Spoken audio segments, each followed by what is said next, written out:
뜻이 하늘에서 이런 것 같이 땅에서도 이 다섯 번째 시간인데 내려감이라는 특별히 부제를 제가 달았어요. 도스토옙스키가 쓴 가난한 사람들이라는 장편 소설이 있습니다. 이 작품은 가난이 단지 물질의 문제가 아니라 인간의 영혼까지 무너뜨릴 수 있다는 것을 알려주고 있습니다. 주인공 마카르는 나이가 많고 소심하지만 극심한 가난 속에서도 따뜻함과 성실함을 겸비한 하급 관리이고요. 같은 건물에 사는 바르바라라고 하는 젊지만 병약한 가난한 고아 출신의 여인과 편지를 주고받으면서 서로의 삶과 감정을 나눕니다.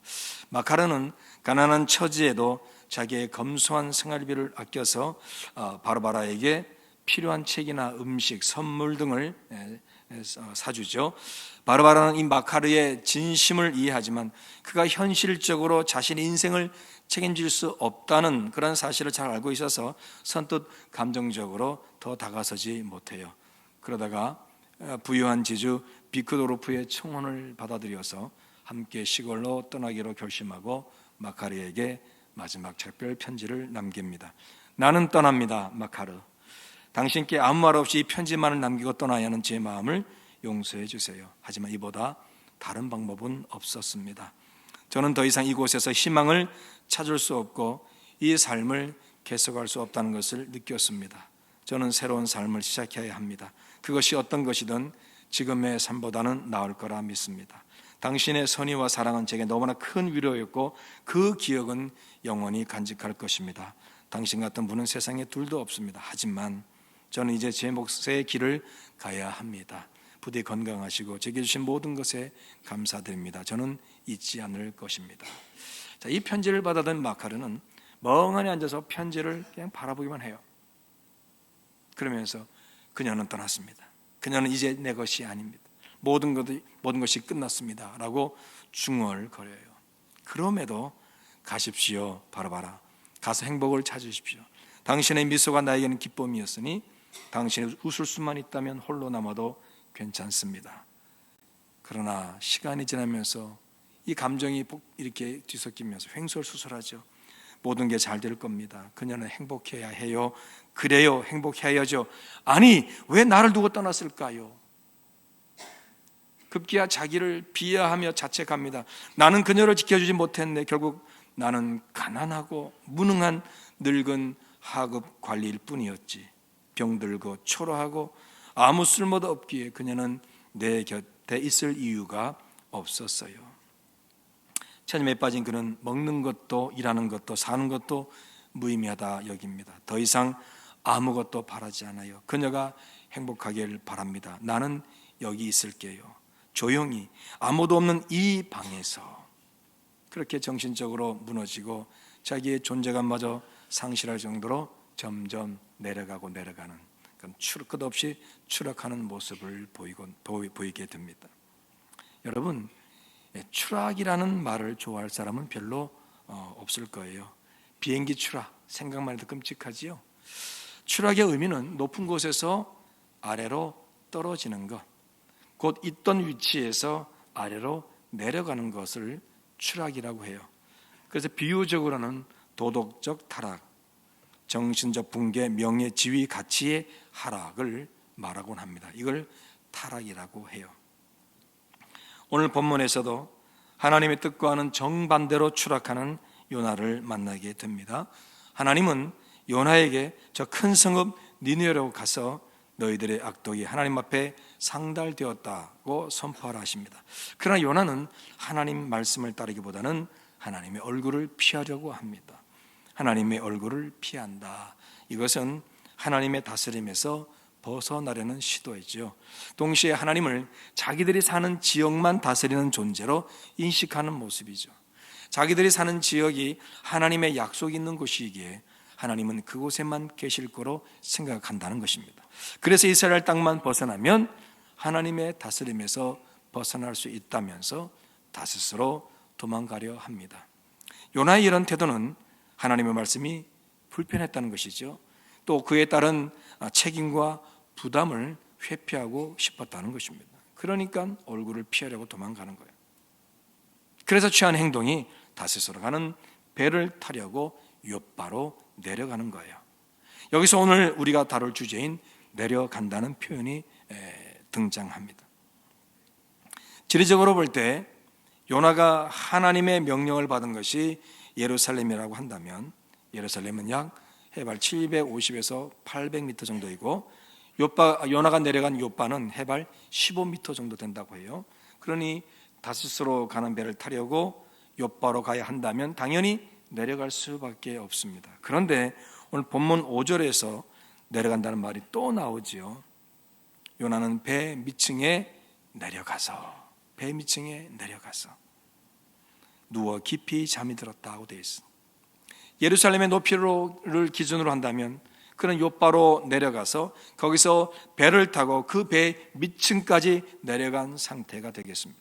어쩌면 해수면보다 더 밑에 누워 있을지도 모르겠습니다. 이것은 하나님의 얼굴을 피하기 위해 요나 자신이 계산해서 내려갈 수 있는 최대치까지 그가 내려갔다는 것입니다. 마치 아담과 하와가 그늘에 숨어 하나님을 피하렸던 것처럼 자기가 원하는 삶을 살기 위해 하나님의 얼굴을 피하려고 그렇게 최대치까지 내려가 숨은 거예요.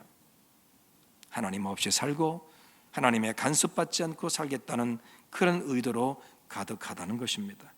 그러고는 배 밑층에서 깊이 잠이 들어요. 함께 승선한 자들이 하나님 내리신 큰 바람에 의해 어찌할 바를 몰라 할 때 그는 깊은 잠에 빠졌습니다. 4절에서 바람에 의해 배가 거의 깨어지게 되었다고 되어 있죠. 그러자 상황들이 두려워서 자기의 신을 불러 도움을 요청하고 배를 가볍게 하려고 배 안에 있는 물건들을 바다에 다 던지기 시작해요. 이런 상황인데 깊이 잠든 요나의 상태가, 여러분, 이게 정상처럼 보입니까? 배가 깨어질 정도로 흔들리고, 그래서 이제는 수단 방법 안 그리겠다 해도 마지막 수단인 자기의 신을 불러가며 제발 좀 살려주세요라고 하는 이 상황에서 깊이 잠이 든 거예요. 이게 정상처럼 보이냔 말이에요. 읽지 않았습니다. 6절에 보니까 선장이 와서 말합니다. 당신은 어찌 잠을 자고 있습니까? 당신의 신에게 살려달라고 기도하십시오. 지금 우리는 망하게 되었는데 당신의 신이 생각해 주신다면 우리는 망하지 않을 겁니다. 초월적인 도움이 아니면 도무지 살아남을 수 없는 상황인데 태평하게 잠을 자는 게 말이나 됩니까? 이런 식의 지금 책망을 6절에서 하고 있습니다. 한마디로 요나의 태도가 비정상적이라는 말입니다. 그는 자기 입장에서는 최선인 거 잘하고 있는 거예요, 여러분. 자기만 모를 뿐 남들이 보기엔 전부 다 비정상인 거예요.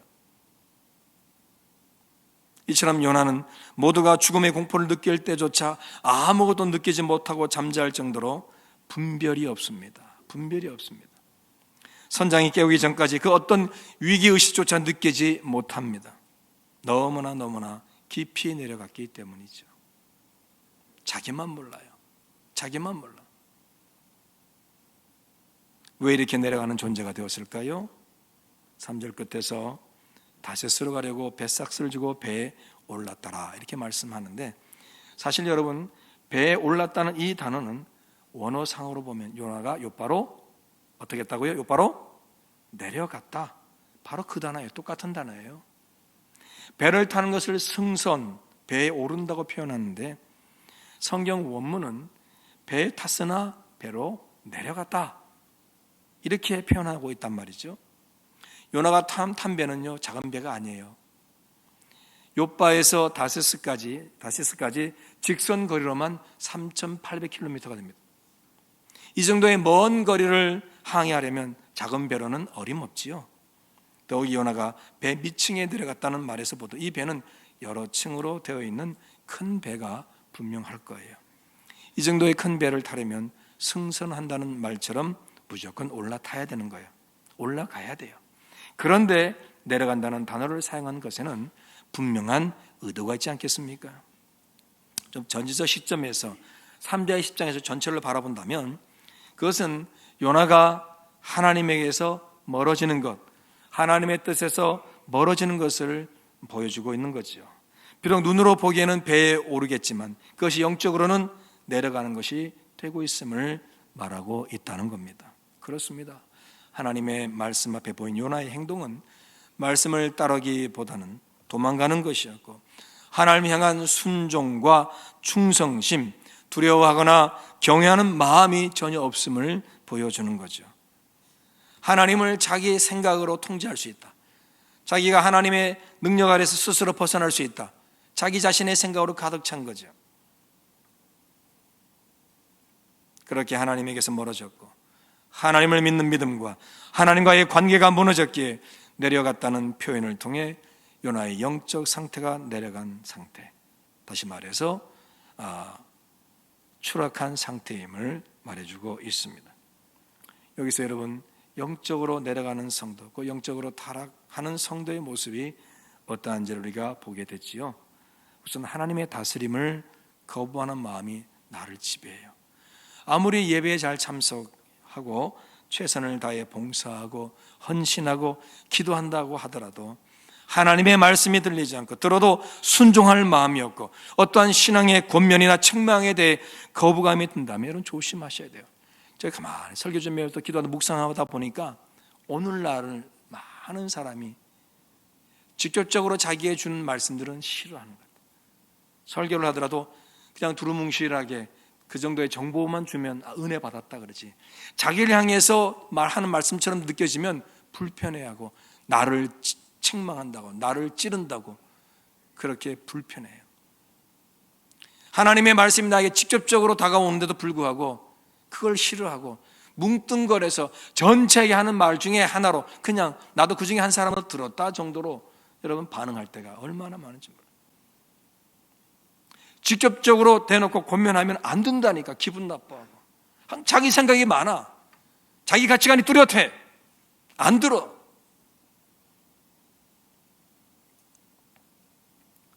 사실 이 말을 제가 안 하려고 했어요. 이렇게 말하면 싫어할 것 같으니까. 근데 하게 되고 말았습니다. 죄송합니다. 안 들어. 직접적인 말씀은 뭐라고 하면 저도 마음에 안 들어요, 저도 싫어요, 또 이렇게 반응해요.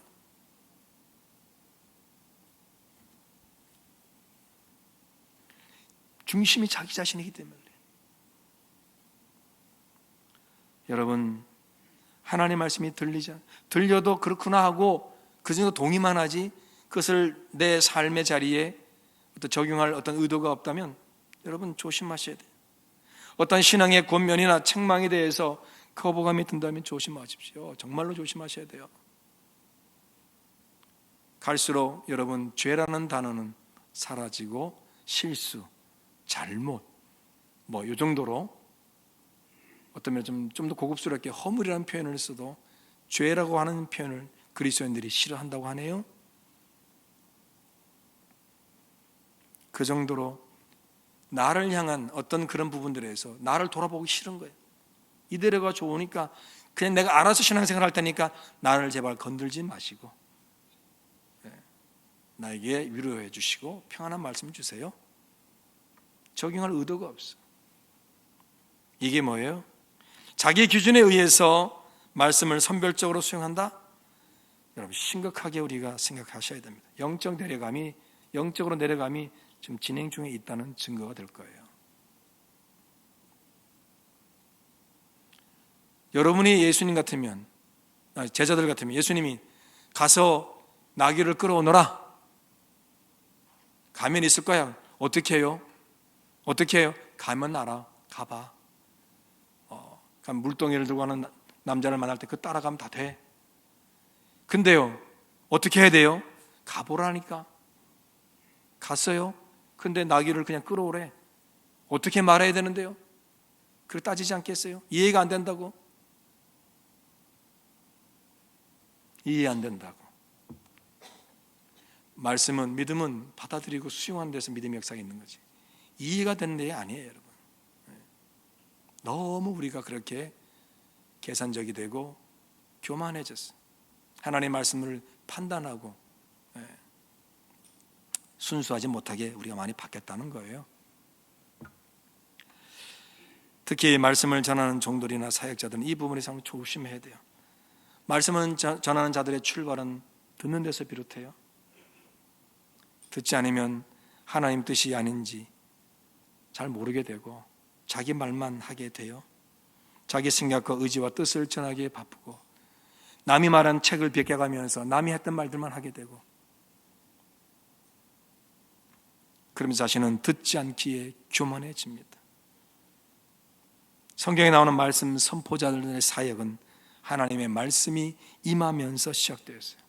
그래서 뭐라고요? 주여 말씀하옵소서, 종이 듣겠나이다. 이것이 기본이었던 거예요. 네.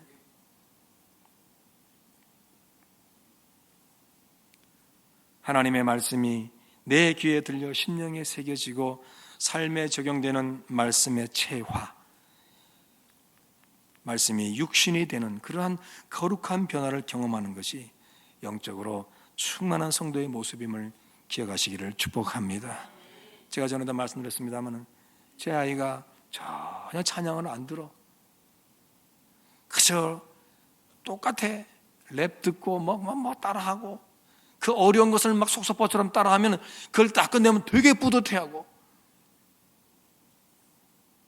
그래서 저는 그렇게 살아보질 못해서 뭐라 그러면 제 아내는 나도 다 옛날에 변진섭에 미쳐봤고 뭐 등등 뭐 신승원이 미쳐봤고 뭐 다 그런데 다시 한때니까 걱정하지 말라고 그러는데 나는 별로 잘 안 돼. 그래 어떻게 해요? 맡겼지. 아 그런데요.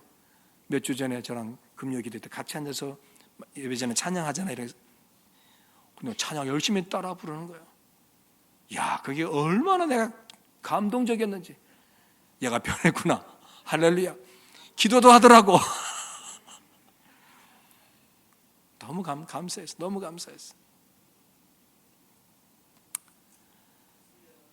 여러분 다른 거 아니에요. 변해야 돼요. 네. 신앙생활에서 어쨌든 그런 과정 속에서 변해가야 된단 말이죠. 어느 순간 단단하게 굳어가지고 난 내 맘을 할 겁니다. 내 생각만 얘기할 겁니다. 제가 좋아하는 함께하는 장로님이 한 분 계시는데 그분이 저랑 예전에 사역할 때 목사님 귀는 두 개고 입은 하나지요. 뭘 의미할까요? 자 이번 성향을 알기 때문에 그래 모른 척 뭐지요 했더니 한 번 말하기 전에 두 번 들으라고 있는 거 아니겠습니까? 그러더라고요. 이번에 가서도 만났는데 얼마나 교회에 대해서 속상한들 얘기하는지 그러면서 절기마다 좀 뭐 이렇게 했으면 절기 설교도 해주면 얼마나 좋겠습니까? 그래 제가 뭐라 그럴게요. 장로님 거기까지만 가라고. 내가 설교자 입장에서 보면 설교는 말이죠. 수도꼭지 틀리면 물이 출출 나오는 것처럼 아니에요. 저는 지금까지도 늘 부족해서 그런지 마른 수건을 짜듯 나는 그렇게 설교 준비해요. 그러니 설교자들을 향한 긍휼의 마음을 갖고 기도 좀 해달라고 제가 그렇게 요청하고 갔어요. 네. 그런데 이분을 좋아하는 사람이 하나도 없어. 저 빼고. 이번에 가니까 그냥 다들 나쁘다 그래. 근데 제가 장로님한테 그랬어요. 장로님 그 가지 순수함을 지키라고 그리고 교회 유익을 주라고 내가 꼭 그렇게 부탁을 했어요. 그런데 제가 한 가지 하나님 그래 보니까 그 중심을 보시는 것 같아요. 그 자녀 둘이 있는데 큰애가 남자인데 이 친구가 이제 의대에 졸업하고 그리고 학위를 받고 콜로라도에 가서 이렇게 대학 교수의 직을 시작하게 되었어요.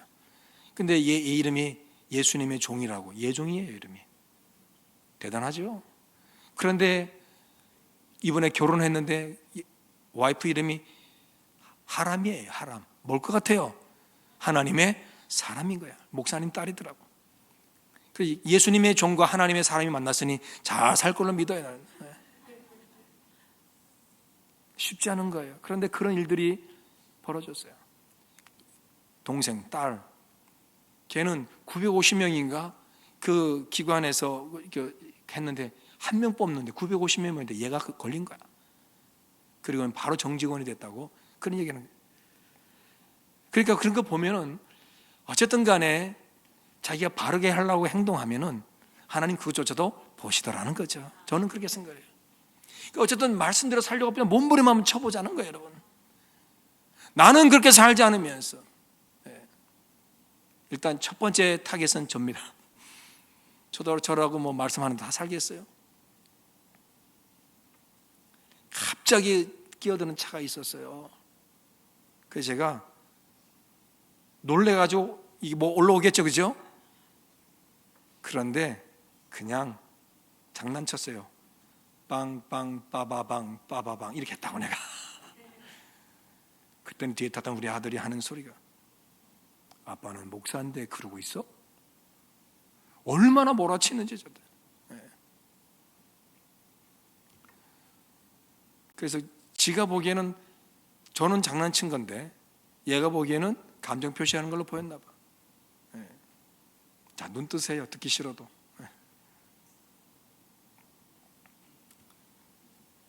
여러분, 저나 여러분이 그래요. 하나님 말씀 앞에 진지해져야 돼요. 예배드리고 교회 왔다는 건 전부 다 아니고, 봉사한다고 전부 다 아니고, 설교한다고 전부 다가 아니에요. 진지하게 우리가 내려가지 않으려고 몸부림치는 우리의 신앙 자세 될 줄로 믿습니다. 어쨌든 우리는 가만히 있으면 내려가게 돼 있어요. 중력의 힘이 있잖아요, 여러분. 내려가게 돼 있다니까. 그러니 물을 거슬러 헤엄쳐 올라가는 것이 얼마나 힘들겠어요. 그 신앙생활은 피곤하고 힘든 거예요, 여러분. 어쨌든 말씀이 육신이 되는 거룩한 변화를 경험하는 것이 영적으로 충만한 성도의 모습을 기억하면서 그렇게 변화져 갈 수 있기를 주님으로 축복합니다. 참으로 조심해야 할 것이 있어요. 분명 배에 올랐는데 내려갔다는 단어를 사용했다는 것은 겉으로는 올라가는 거지만 내려갔다는 게 뭐겠어요? 겉으로는 좋은 것 같지만 영적으로는 타락이 진행될 수 있다는 점을 말씀하는 거예요. 3절 중간에 보면 마침 다시스로 가는 배를 만났다고 말씀하잖아요. 때마침 다시스로 가는 배를 만난 것이 얼마나 기가 막힌 거예요. 야, 이게 하나님이 배려하시는 거구나, 도움이시구나 생각할 수도 있지 않겠어요, 여러분? 그래서 배에 올랐어요. 그러나 실상은 내려가는 거였다고요. 조심해야 되는 거예요. 사업이 잘 되고 건강하고 형통하고 평탄해도 남들이 보기에는 부러워할 정도로 모든 것이 은혜 가운데 진행되고 있어도 그 모든 것이 도리어 내가 영적으로 내려가게 하는 환경과 조건이 될 수 있다는 것. 여러분, 앉아 있거나 누워 있는 자는 넘어지지 않습니다. 서 있는 자가 넘어지는 거예요. 전도서 7장 14절을 함께 한번 읽어볼까요? 시작. 형통한 날에는 기뻐하고 곤고한 날에는 되돌아 보아라. 이 두 가지를 하나님이 병행하게 하사 사람이 그의 장래일을 능히 헤아려 알지 못하게 하셨느니라. 아멘. 우리 인생에는 형통한 날만 있지 않고 또 곤고한 날만 있지 않아요. 언제든 형통한 날과 곤고한 날이 교차해 오기 때문에 좋아도 나빠도 언제나 우리는 깨어 하나님 앞에 겸손히 무릎을 꿇어야 한다는 말씀입니다. 그럴 때 우리는 영적으로 충만한 성도로서 하나님 은총을 누리게 되는 것이지요. 자, 요나서를 접하면서 나타나는 요나의 첫 모습은 내려가는 것, 그 영적으로 내려막길을 걷는 모습이죠. 이런 요나를 하나님이 어떻게 인도하십니까? 배 안의 사람들은 풍랑의 원인 제공자가 누구인지 제비 뽑았고 요나가 뽑혔어요. 요나는 자신이 하나님 뜻을 어기고 도망가다가 이런 풍랑을 만나게 되었다며 자신을 바다에 내어 던지면 바다가 잔잔할 것이라고 말하죠. 결국 풍랑을 이기지 못한 사람들 요나를 바다에 던집니다. 바다로 던져진 바로 그때 17절의 말씀인데 여호와께서 이미 큰 물고기를 예비하사 요나를 삼키게 하셨으므로 요나가 밤낮 3일을 물고기 뱃속에 있으니라. 요나는 하나님이 예비하신 큰 물고기 뱃속으로 그 배 안에 들어간 거죠. 그 속에서 요나는 자신의 상황을 이렇게 표현합니다. 함께 읽어볼까요? 시작. 내가 땅의 그 빗장으로 나를 오래도록 막았사오나 나의 하나님 여호와여 주께서 내 생명을 구덩이에서 건지셨나이다. 아멘. 자신이 어디에요? 산의 뿌리까지 어떻게 됐다고요? 내려갔다. 여기서 내려갔다는 말 역시 지금 제가 계속 언급하고 있는 그 같은 단어예요. 내려간 거예요.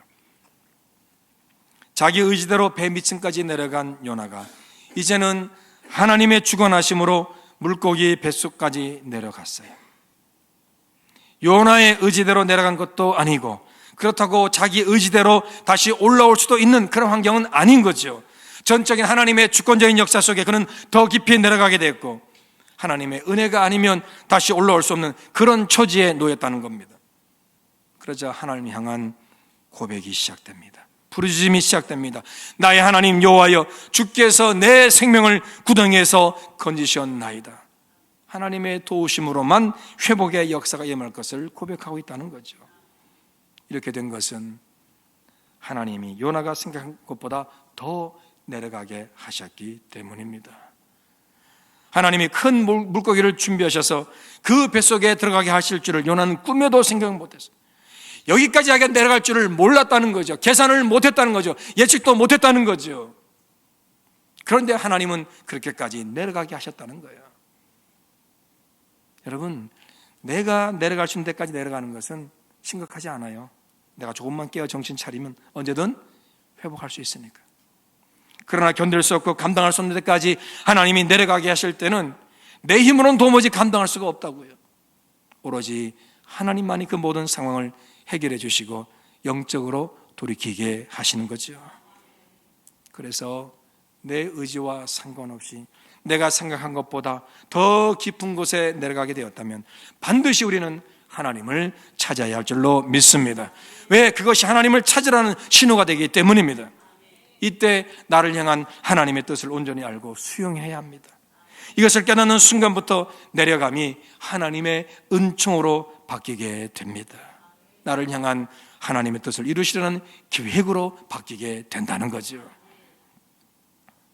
처음에 요나는 아수르를 용서 못하는 그 감정을 자기가 지키기 위해서 니느웨로 가라는 하나님의 뜻을 거부하고 스스로 내려갔어요. 심지어 배 밑층까지 내려갔어요. 그런데 하나님이 더 밑으로 내려가게 하시면서 그는 달라졌습니다. 자, 2장 9절 함께 읽어볼까요? 시작. 나는 감사하는 목소리로 주께 제사를 드리며 나의 소원을 주께 갚겠나이다.